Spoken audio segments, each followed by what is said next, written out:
All right, what's going on, guys? Nehemiah Favors of VSS Grind. So I'm gonna get straight into the video, right? What we're going to be talking about today is going to be behavioral therapy. All right, so up under behavioral therapy, we're gonna talk about operant conditioning, and then a subcategory of operant conditioning will be token economics, right? So basically what token economics really is basically your child, they do something good, then they get something for it. A lot of us use this a lot of times and may feel like it doesn't work, but let's talk about a more structured way of doing something, right?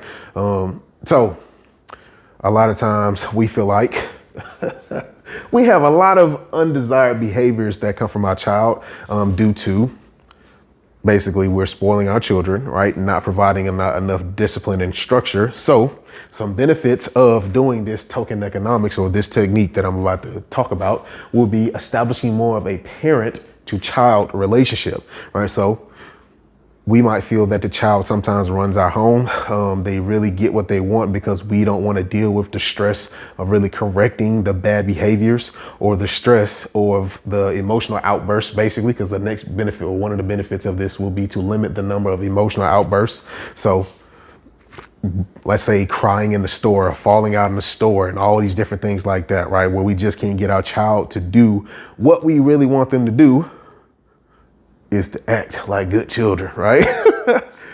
So basically not embarrass us. That's really one of the biggest goals. But we really want the child to be successful in life, to feel loved, to really grow up and be happy, right? So a part of this, we need to get our children back on track. So this is a technique that you really could be using. Another benefit of this, it would be to create more order in the home, right? So that's another benefit. Is, of course, there's a lot of other benefits, but we're just gonna kind of name a few.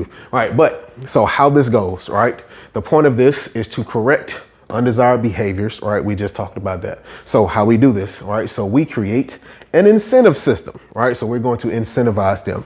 So make sure that this is something that your child really wants, right? And what I mean by that is, let's say your child wants an Xbox, right? The new Xbox that's about to come out, or new PS5 that's about to come out, right?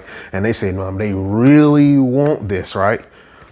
Some people might see this as cruel, but we have to establish some type of authority. We have to establish a better dynamic with our children, right? So we're gonna have to use what we can use that's good or that's going to work the best way without harming them, okay? So this is one way to do this. So incentivize, right? Create a system of incentives.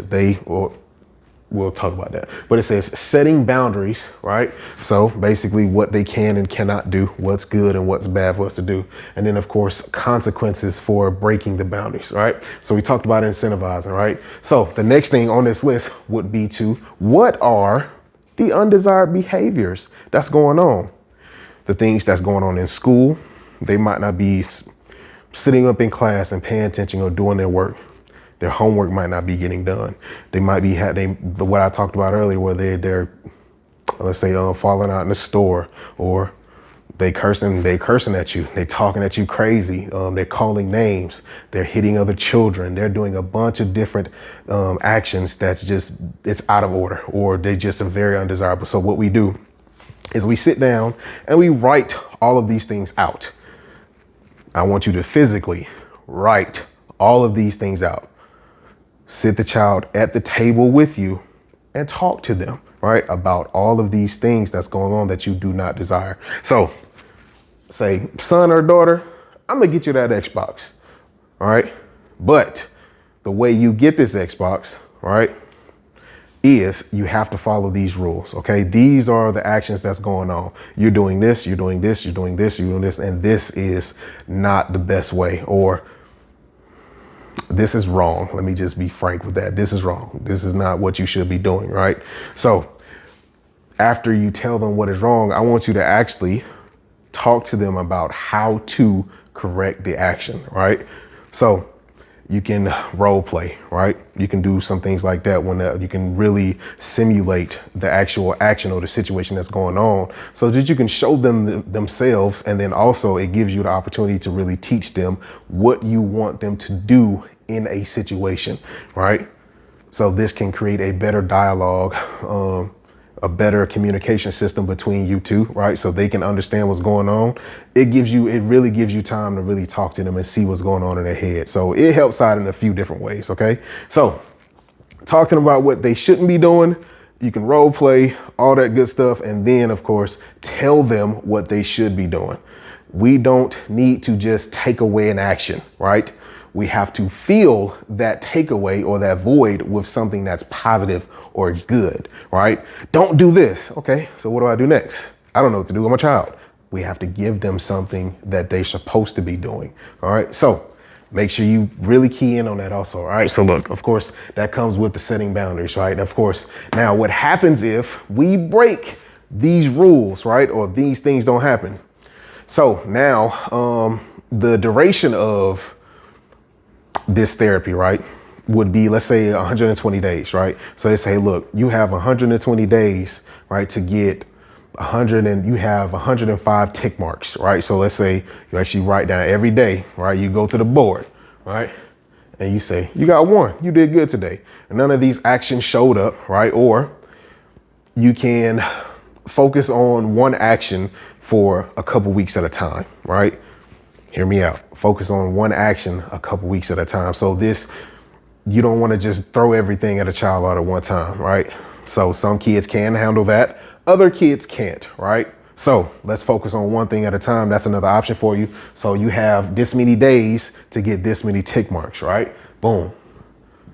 So in 120 days, they have to make 105 different tick marks, right? So we giving them grace days, right? Because we're learning, right? We're going to sometimes fail, right, at the action that we want to perform. So this gives the child grace. This gives them love. They feel like they're loved. You understand what I'm saying? We're not being too critical of them, right? We're actually showing them love. Okay. So this also lets them view you as being consistent, right? A lot of times with our children, they seem to run over people, right? Or run over us because they're thinking in their heads, all I have to do is continue to keep doing this and she won't, or he won't really do anything to me, right? Because they see that you're inconsistent, right? So this gives you the opportunity to build a muscle within yourself, right? Or to build this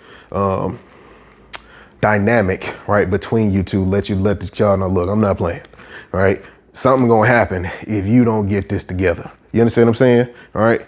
So that's a part of what this does for you. All right. So we creating these tick marks, right? We're focusing on this, right? We getting involved in school. We're asking the teacher. We telling the teacher what we doing, right? If they don't do this, let me know, right? We're trying to correct this action. Get involved, right?